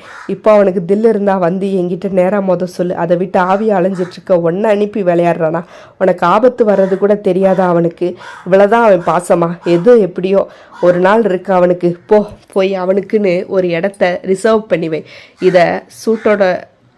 இதே சூட்டோட அவனையும் அங்கே பார்சல் பண்ணி வைக்கிறேன். பாய் என்று சொன்னவன் குதிரையை லேசாக தட்ட அது அப்படியே பாய்ந்து அவனை தாக்கியது. குதிரையின் குழம்பு அவன் மேல் பட்டதும் அந்த உருவம் அப்படியே உருக்கி அங்கேயே காணாமல் போய்விட்டது. விக்கி குதிரையின் மீது இருந்து இறங்கி அப்படியே குதிரையின் முன் விழுந்து வணங்கினான். நீ எப்படி வருவேன்ற தைரியத்தில் தான் நான் எல்லாமே பண்ணுறேன். ரொம்ப நன்றி ஐயனாரப்பா என்று அவன் சொல்லி முடிக்க அப்படியே மாயமாக மறைந்து போனது ஐயனின் வாகனம். அங்கிருந்து அப்படியே நடந்து தங்களது வண்டி இருந்த இடத்திற்கு சென்றான். அனைவரும் வண்டியின் உள்ளேயே இருந்து வழியையே பார்த்து கொண்டிருந்தனர். அவனை கண்டதும் அனைவரும் வண்டியை விட்டு இறங்கி வேகமாக அவனிடம் ஓடி வந்தார்கள். மேகலா, மாமா பத்திரமா அனுப்பி வச்சிட்டிங்களா என்றார். அனுப்பியாச்சுடா, தெரியும் மாமா அவங்கள பற்றி. ஆனால் நான் பயந்துட்டேன் மாமா என்றாள் வானதி. ஏண்டா பேபி, மாமா கொண்டு ஆகாது என்றான் அவளை சமாதானப்படுத்தி கொண்டேன். மாயன், அது நிகுமனோட அப்பா தான், அதான் அவங்களால அவனை எதிர்க்க முடியலை என்று விக்கி மாயன்புறம் திரும்பி சொன்னான். அப்படியா என்று மாயனும் சொல்ல கடைசியாக விநாயகனிடம் திரும்பி, அனிருத் பாட்டு, அவனை கவனிச்சுக்கிறேன்டா ஒன்ன என்றான் மெதுவாக. அப்பா, அவங்களுக்கு கேட்டுச்சா? அவ்வளோ சத்தமாக ஒன்றும் நான் பாடலே என்றான் அவனும். லைட்டு போட்ட முகத்தை பார்த்தாலே தெரியுது உள்ள ஒரு பாட்டு ஓடுதுன்னு. நீங்கள் ஒரு ஜீனியஸ். சரி ஐஸ் வைக்காத, கிளம்பு என்று விக்கி விநாயகனிடம் சொல்ல வண்டியை எடுத்தான் அவன். வீட்டினுள் நுழைந்தவர்கள் எதிரே நீலியும் குழலியும் தென்பட உடனே வேகமாக வானதி சென்று குழலி என்றார். வானதி, என்னை மன்னிச்சிடு. நமக்குள்ள என்ன மன்னிப்பு? இப்போ எப்படி இருக்க வானதி? நல்லா இருக்கேன் குழலி என்றாள் அவள். அதன் பின் மாயன் வந்து அவர்களிடம் என்ன நடந்தது என்று விசாரித்தான். அதன் பிறகுதான் நீலி எல்லாவற்றையும் சொல்லி தேவிகையையும் பற்றி சொன்னாள். அதை கேட்டு அவன் யோசித்து கொண்டிருக்க பின்னாலேயே வந்து தோலை தட்டிய விக்கி என்ன யோசனை என்றான். இல்லைங்க, நிகும்மனுக்கு அந்த முதல் ஓலையை அம்மா தான் படித்து சொல்லியிருக்காங்க. இப்போ அவன் வந்து அடுத்த ஓலையை படித்து அந்த ரகசியத்தை தேடி போயிடுவான். அதான் அவனை என்ன பண்ணுறதுன்னு யோசிக்கிறேன். ஏமாயன், இப்படி பண்ணால் எப்படி? இங்கே வாங்க, நான் சொல்கிறேன் என்று காதினுள் விக்கி ரகசியமாய் சொல்ல, பண்ணலாமே என்றான் மாயன் சந்தோஷத்துடன். 2 பேரும் சேர்ந்து நின்று பேசுவதை கண்ட விநாயகன் வேகமாக அங்கு வந்து, அப்பா என்னை விட்டு என்ன பேசுகிறீங்க என்றார். நீயும் தாண்டா இந்த பிளானில் இருக்க, ஆனால் இப்போவே எக்ஸிக்யூட் பண்ண போகிறதில்ல. அதனால் நீ போய் ரெஸ்ட் எடு, நீயும் போ மாயன் என்று விக்கி சொல்ல இருவரும் கிளம்பினார்கள். இரவு நேரம். அனைவரும் பயணத்தில் ஏற்பட்ட களைப்பினால் நன்றாக உறங்கிக் கொண்டிருந்தனர். அந்த நேரத்தில் மெதுவாக விக்கி எழுந்தான். அருகே திரும்பி பார்க்க விநாயகனும் மாயனும் நன்றாக உறங்கிக் கொண்டிருப்பது தெரிந்தது. அதனால் அவர்கள் எழுந்து விடாத வண்ணம் இவன் மெதுவாக எழுந்து அறையை விட்டு வெளியே வந்தான். நாளை ஒரு நாள் கடந்து விட்டால் அவ்வளவுதான். அதனால் முடிந்த அளவுக்கு அந்த நிகுமனின் திட்டத்தை முளையிலேயே கிள்ளி எறிந்து விட வேண்டும் என்ற எண்ணத்தில் வீட்டை தாண்டி வெளியே நடக்க துவங்கினான் விக்கி. தேய்ந்து இருந்த மதியம் முழுமையான வெளிச்சத்தை காட்ட மறுக்க ஆங்காங்கே இருந்த தெருவிளக்கு வெளிச்சத்திலேயே அந்த தெருவை தாண்டி சென்று கொண்டிருந்தான் அவன். அந்த குறைந்த வெளிச்சத்திலும் அவன் மனதில் இருந்த அசையாத நம்பிக்கையினால் நடந்து கொண்டே இருந்தான். வழி எங்கும் இருந்த அடர்ந்த மரங்கள் வீசும் காற்றுக்கு ஏற்ப ஆடிக்கொண்டிருந்தது. வீட்டை தாண்டி அவன் வந்த பிறகு எங்கு செல்கின்றோம் என்று தெளிவாக தெரிந்த போதும் இதில் எந்த பாதை என்பதுதான் அவனுக்கு தற்போதைய குழப்பமாக இருந்தது. முருகன் கோவிலை தாண்டி சிவன்மலை அடிவாரத்தை அடைந்து விட்டான். அங்குதான் அந்த குழப்பம் இன்னும் அதிகமானது. அங்கிருந்து இரு பாதைகள் பிரிந்து காணப்பட்டது. அதில் எதில் செல்வது என்று அவன் நினைத்து கொண்டே இருக்க விக்கி என்னும் குரல் அந்த இடத்தில் அமானுடமாக கேட்டது. யார்டா அது இந்த நேரத்தில் என்றே அவன் நினைத்து கொண்டு திரும்பி பார்க்க அங்கு இடையில் கட்டிய வேட்டியும் தலையில் கட்டிய துண்டும் கையில் கோளுடன் ஒருவன் நின்றிருந்தான். அவனை கண்டு அவன் அப்படியே உறைந்து போய்விட்டான். நிமிடங்கள் அப்படியே கரைய எதிரே நின்றிருந்தவன், என்ன விக்கி இப்படியே நின்று என்னை பார்த்து கொண்டிருக்க போகிறாயா, இல்லை நீ செல்ல வேண்டிய வழியில் செல்லப் போகிறாயா என்று கேட்டான். அது அது என்று அவன் திணறிய அழகில் எதிரே நின்றவன் சிரிக்கவே செய்து விட்டான். அடப்பாவி, சிரிக்க வேற செய்கிறானே விக்கி, என்னடா ஆச்சு உனக்கு, ஏன் அமைதியாக இருக்க, பேசுதா பக்கி விக்கி என்று அவன் மனசாட்சி திட்டியது. ஆனால் அவனுக்கு உண்மையிலே பேச்சே வரவில்லை. விக்கி வெக்கி என்று சிலை என நின்றிருந்தவன் தோலை புதியவன் தட்ட ஆ என்று அவன் பேர்ந்த முழித்தான். வெகு நேரம் அவனை சோதிக்காமல் எதிரே நின்றிருந்தவன், இந்த வழியாக செல்விக்கி, உன் எண்ணம் எப்போதும் நிறைவேறும் என்று வழியை மட்டும் சொல்லிவிட்டு அப்படியே நின்றது. உடனே விக்கி வேகமாக அவன் சொன்ன வழியில் திரும்பி இவனை பார்த்தவாறு நடக்க ஆரம்பித்தான். அதன் பிறகுதான் ஏதோ மாயத்திலிருந்து விடுபட்டது போல் இருந்தது விக்கிக்கு. எத்தனை தடவை சுடுகாட்டுக்கு எல்லாம் தனியாக போயிட்டு பேய்கிட்ட எல்லாம் பேச்சுவார்த்தை நடத்திட்டு வந்திருக்கோம். ஆனால் இவன் முன்னாடி மட்டும் என் பேச்சு வராமல் இருக்குன்னு புரியலையே. சரி, எதா இருந்தாலும் வந்த வேலையை முடிச்சுட்டு அப்புறமா யோசிக்கலாம் என்று நினைத்த விக்கி அந்த எண்ணத்தை கிடப்பில் போட்டுவிட்டு நடக்க துவங்கினான். ஆங்காங்கே இருந்த தெருவிளக்கின் வெளிச்சம் அதன் பிறகு துணை வரவில்லை என்பதால் தன் மொபைலை எடுத்து ஆன் செய்தான். வால்பேப்பராக அர்ஜுனை காத்தாயனாரின் திருவுருவம் கம்பீரமாக மின்னிக் கொண்டிருந்தது. உடனே அவன் அவரை மனதில் நிறுத்தி அதன் பின்பு டார்ச்சை ஆன் பண்ணி விட்டு நடந்தான். தூரத்தில் எங்கேயோ இருந்து யாரோ ஓலமிடுவது போல் சத்தம் கேட்க தொடங்கியது. அது என்ன சத்தம் என்று அவனால் புரிந்து கொள்ள முடியவில்லை. அதன் பின் அவன் ஏதாவது விலங்குகள் கத்தியிருக்கும் என்று நினைத்து கொண்டு அந்த பாதை வழியே வேகமாக நடந்தான். பறக்கும் பறவைகளும் கோட்டான்களும் கூகைகளும் அலறி அடித்து திடீரென அவன் முன் பறக்க அப்படியே லைட் ஆஃப் பண்ணி அவன் அங்கிருந்த மரத்தின் பின் சென்று மறைந்தான். பறவைகள் பறந்து வந்ததில் அவன் இறக்கை அவன் கண்களில் லேசாக உரசி சென்றிருந்தது. அதனால் கண்ணை தேய்த்தபடி அங்கேயே சிறிது நேரம் நின்றவன் செவி இப்போது கூர்மை பெற்றிருந்தது. சருகுகள் மிதிபடும் சத்தம் அவனது செவிக்கு நன்றாக கேட்க அவன் சுற்றுமுற்றும் பார்த்தான். சற்று தூரத்தில் சில வெளிச்ச புள்ளிகள் நகர்வது அவன் கண்ணுக்கு புலப்பட்டது. உடனே அவன் அது யாராக இருக்கும் என்று நினைத்து கொண்டு பார்த்தான். அந்த வெளிச்சம் அவன் போகும் பாதையின் முன்னே செல்ல துவங்கியது. உடனே விக்கி ஒரு முடிவுக்கு வந்தவனாய் அந்த வெளிச்சத்தை தொடர ஆரம்பித்தான். கால்கள் நடக்கும் போது சத்தம் உண்டாகவரு மெதுவாக நடந்தான். கடைசியாக அந்த வெளிச்சம் ஒரு குகையின் முன் வந்து நின்றது. குகையின் உள்ளே ஒன்றன் பின் ஒன்றாக அந்த வெளிச்சம் உள்ளே நுழைந்து விட்டது. உள்ளே நுழைந்த சிறிது நேரம் கழித்து பின்னாலே விக்கியும் அந்த குகையின் முன்னே வந்து நின்றான். இதுதான் நாம் வரணும்னு நினச்ச இடம்.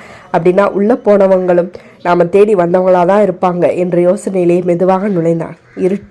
இருட்டு மட்டுமே அந்த இடம் முழுவதும் பரவி விரவி இருந்தது. விக்கி கண்களை தேய்த்து கொண்டு மெதுவாக குகையின் சுவரை பிடித்து கொண்டு நடையை தொடர்ந்தான். சிறிது நேரத்தில் உள்ளே இருந்து பேச்சு குரல் கேட்டது. அதை கேட்டதும் விக்கி இன்னும் வேகமாக நடந்து உள்ளே சென்றால் அங்கு 3 பேரும் அமர்ந்து இருந்தனர். அவர்களை சுற்றி கொண்டு வந்திருந்த தீப்பந்தங்கள் எரிந்து கொண்டிருந்தன. அந்த வெளிச்சத்தில் 3 பேரையும் பார்த்தான் விக்கி. விக்கி ஒளிந்து கொள்ள சரியான இடம் இருந்ததில் அவனுக்கு மிகவும் வசதியாக போய்விட்டது. அப்படியே அங்கே சாய்ந்து அமர்ந்து கொண்டு அவர்கள் பேசுவதை கேட்க ஆரம்பித்தான். ஒரு வழியா நாம நம்மளுடைய இடத்துக்கு வந்துட்டோம் என்று நிகுமன் சொல்ல, ஆமா கும்பா என்றான் கருடன். அகோரனோ சுற்றிலும் பார்த்து கொண்டே இருந்தான். உடனே நிகுமன், நாம அடைச்சி வச்சுட்டு போனோமே, அவங்க என்ன பண்றாங்கன்னு பார்த்துட்டு வா என்று கருடனை சொல்ல, அகோரன் அவனை தடுத்து நிறுத்தினான். என்ன அகோரா, சென்று பார்க்க வேண்டிய அவசியமே இல்லை, அவங்களாம் இங்க இல்லை. என்ன, அவர்கள் எப்போதே தப்பித்து விட்டார்கள். அதனால் நாம் என்ன செய்ய வேண்டும் என்பதை மட்டும் இப்போது யோசிக்கலாம் என்றான் அகோரன். நம்ம இடத்துக்கே வந்து நம்ம அடைச்சி வச்ச 2 பேர் வெளியே கூட்டிட்டு போயிருக்காங்கன்னா அது கண்டிப்பா நமக்கு நல்லது இல்லையே கருடா என்றான் நிகுமன். அதை பற்றி நீ நினச்ச அப்படின்னா நமக்கு நாமே தடை போட்டுக்கிட்ட மாதிரி தான். அதனால் சட்டுன்னு நம்ம ஓலையை எடுத்து அடுத்த பகுதியை பார்க்க வேண்டியது தான் என்றான் அகோரன். அகோரன் சொல்றதும் சரிதான் கும்பா, நமக்கு இப்ப தேவை ரகசியம் மட்டும்தான் என்றான் கருடன். உங்க 2 பேரோட சக்தியையும் நான் நடுநிசிக்கு மேல தந்துடுறேன், அதனால அதுக்கு ஏற்பாடு பண்றேன், அடுத்து நாம் அந்த ஓலையை எடுத்து பார்க்கலாம் என்றவன் சுற்றுமுற்றும் பார்த்துவிட்டு, ஒரு நிமிஷம் நிகும்பா, இதோ வந்துடுறேன் என்று அங்கிருந்து நகன்றான். அவன் சென்றதும் பின்னால் மறைந்தபடி பார்த்து கொண்டிருந்த விக்கி, அப்போ நிகும்பனுக்கும் கருடனுக்கும் இப்ப கொஞ்சம் கூட சக்தி இல்லையா, இது நமக்கான நல்ல சமயமாச்சே என்ற யோசனையிலே இருக்க, அந்த நேரம் சரியாக பின்னால் இருந்து அவன் முதுகை யாரோ தட்டுவது போல் இருந்தது. ஐயோ, அந்த அகோரன் வந்துட்டானா என்றபடி அதிர்ச்சியில் திரும்பினான் விக்கி. இந்த நேரத்தில் தன் பின்னால் நின்று தோலை தட்டுவது யார் என்ற அதிர்ச்சியில் அவன் திரும்ப, அந்த இருட்டு வேளையில் அவன் முகமெல்லாம் பயத்தில் வேர்த்து வழிய ஆரம்பித்தது. இப்படி ஒரு நிகழ்வை அவன் எதிர்பார்க்கவே இல்லை. அச்சத்தில் அகமெல்லாம் நடுங்க ஆரம்பித்தது. உடனே கண்கள் இருள அப்படியே அந்த சுவற்றில் சாய்ந்தவன், ஐயோ முறைக்கிறானே, இப்ப என்ன பண்றது என்று அந்த உருவத்தையே பார்த்து பயத்தில் முணுமுணுத்தான். அடே போடா, இப்படி என்னோட வீக்னஸை எங்க வந்து விளையாடுற, உனக்கு மனசாட்சியே இல்லையா, போயிரு என்று மனசுக்குள் நினைத்தபடி அந்த உருவத்தை பார்த்தான். அதுவோ விக்கி பாடும் பாட்டை அறியாமல் தன் ஒளிரும் கண்களை காட்டி அவனை மிகவும் பயமுறுத்தியது. அவன் முகத்துக்கு நேராக முகத்தை கொண்டு வந்து தன் கொடூர பற்களை காட்டி அவனை பார்த்து கத்தியது. அவ்வளவுதான், பிடித்தானே ஒரு ஓட்டம். உசேன் போல்ட் கூட இப்படி ஓடி இருக்க மாட்டான். யாரோ தடத்தடவென ஓடும் சத்தம் கேட்க நிகும்பனும் கருடனும் யாரோ வந்திருக்காங்க போலடா என்று வேகமாக எழுந்து வந்தனர். கண்ணை மூடிக்கொண்டே ஓடி வந்தவன் அப்படியே எதன் மீதோ மோதி நின்றான். முட்டு சந்தில வந்து மாட்டிக்கிட்டோமா என்று நினைத்தவன் மெதுவாக கண்ணை திறக்க எதிரே நின்றிருந்தது அகோரன். இவன் தானா என்றவன் அமைதியாக நின்றான். யார் நீ? விக்கி. ஓ, விதியை மாற்ற வந்தவனா? அப்படியும் சொல்லுவாங்க. எவ்வளோ தைரியம் இருந்தால் என் முன்னாடியே நீ இப்படி பேசுவ? வேணும்னா பின்னாடி இருந்து பேசவா? விக்கி, நான் பக்கத்தில் தான் இருக்கேன். அண்ட் இன்னொரு விஷயம், எனக்கு காது நல்லா கேட்கும், அதனால் நீ மெதுவாகவே பேசலாம். நீ என்னோட சக்தி என்னன்னு தெரியாமல் என்கிட்ட மோதுற விக்கி, நீயும் என்னோட பவர் என்னன்னு தெரியாமல் மோதுற. வேணாம், இதோட எல்லாத்தையும் நிறுத்திக்கலாம், அப்புறம் உனக்கு தான் இடர் வரும். இடர் என்று சிரித்த அகோரன், பார்க்கலாம் உனக்கு நான் தொல்லை தரப்போகிறேனா அல்லது நீ எனக்கு தொல்லை தரப்போகிறாயா என்று. காத்திரு, உனக்கு காலன் நான் தான் என்றான் விக்கி அதைவிட சத்தமாக. அதை கேட்ட அகோரன் உறுத்து விழித்து, உன்னை இப்போது வெளியே விட்டாதானே என்னை அழிக்க முயற்சி செய்வாய், நான் உன்னை இங்கேயே அழித்து விடுகிறேன் என்று சொன்னவன் வேகமாக கண்ணை மூடி மந்திரம் சொல்லிவிட்டு கண்ணை திறக்க, எதிரில் விக்கி இருந்தால்தானே. அவன்தான் கண்ணை மூடிய உடனே காற்றை போல் பறந்து விட்டானே. ஆ மூடனே என்ற குரல் ஓடிக்கொண்டிருந்த விக்கியின் செவியில் விழுந்தது. உடனே, மூடன் நான் அல்ல, நீதான். நீ மந்திரம் சொல்லுவரை நான் உன் முன்னால இருந்து என்னை சாவடிச்சுக்கோன்னு சொல்லுவேன் எதிர்பார்த்தியா? கண்ணை மூடன உனக்கு அறிவு வேணாமா? இப்போதாவது உனக்கு தெரிஞ்சிருக்கும், இந்த விக்கியுடன் மோதுவது விண்கல்லோடு மோதுவதற்கு சமம். பார்க்கிறேன், அந்த ரகசியத்தை எப்படி எடுக்கிறேன் நானும் பார்க்கிறேன், வரட்டுமா என்று அவன் குரல் காற்றில் கலந்து தேய்ந்து மறைந்தது. ஆ என்ற ஆங்காரமாய் கத்திய அகோரன் அந்த குகையின் சுவற்றை ஆத்திரமாய் ஓங்கி குத்தினான்.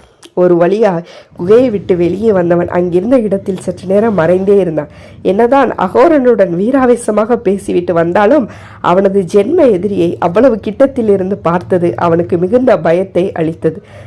இந்த படுபாவி பூனைக்கு வேற வேலையே இல்லை, அது மட்டும் வரலன்னா உள்ள ஏதாவது பண்ணியிருக்கலாம். இப்போ என்ன பண்றது? இப்போதைக்கு நடந்த கலவரத்தில் அவனுங்க நம்ம பேச்சத்தான் பேசுவாங்களே தவிர சக்தியை திருப்பி வாங்கணும்னு யோசிக்க மாட்டாங்க. அதனால அதுக்குள்ள மாயன் கிட்ட சொன்ன மாதிரி பிளானை எக்ஸிக்யூட் பண்ணிட வேண்டியதான் என்று நினைத்து கொண்டே முன்னால் நடக்க மீண்டும் அவன் தோலை யாரோ தட்டுவது போல் இருந்தது. அச்சச்சோ, மறுபடியும் அவனா? அவனுக்கு நான் என்ன பாவம் பண்ணேன்னு தெரியலையே, எப்போ பார்த்தாலும் என்ன பயமுறுத்துறதையே பொழப்பா வச்சிருக்கானே என்று அவன் அப்படியே பயத்துடன் திரும்ப மாயனும் விநாயகனும் அங்கு நின்றிருந்தன. அப்பா, என்னாச்சு? உங்க முகம் எதுக்கு இப்படி வேர்த்திருக்கு? அது ஒன்றும் இல்லடா, ஒரு எதிரி குறுக்க வந்துட்டான், அவ்வளோதான், வேற ஒன்றும் இல்லை. அது யாருன்னு சொல்லுங்கப்பா, ஒரேடி அவனை தூக்கிடுவான். அவனை தூக்கலாம் முடியாது, அவனே என்னை தூக்கிடுவான். நீங்களாப்பா பயப்படுறீங்க? என்னால் நம்பவே முடியலை. அட போட, அவனை பார்த்தா மட்டும்தான் நான். அது யாருப்பா? எங்கள் அப்பாவையே பயமுறுத்தி பார்க்குறவேன் என்பதற்குள் ஐயோ வந்துட்டான்டா என்று விக்கி தெரித்து ஓட தொடங்கினான். யாரா இருக்கும்? நிகும்பனா என்று அவன் நினைத்து கொண்டு இருவரும் திரும்பினார்கள். திரும்பியவர்களின் பார்வை வட்டத்தில் விக்கியின் எதிரி வந்து விழுந்தான். விநாயகன் முழித்தபடி பார்க்க மாயனோ சிரித்தே விட்டான். அட மாயன், சிரிக்காதீங்க என்று அவன் சொன்னாலும் அவனுக்கும் சிரிப்பு தான் வந்தது. இந்த அப்பாவை எங்க என்று சொல்ல அவன் எங்கே அருகே இருக்கிறான். அவன்தான் எப்போதோ தலைமறைவு ஆகிவிட்டானே. அடுத்தடுத்த அத்தியாயங்கள் விரைவில். நன்றி.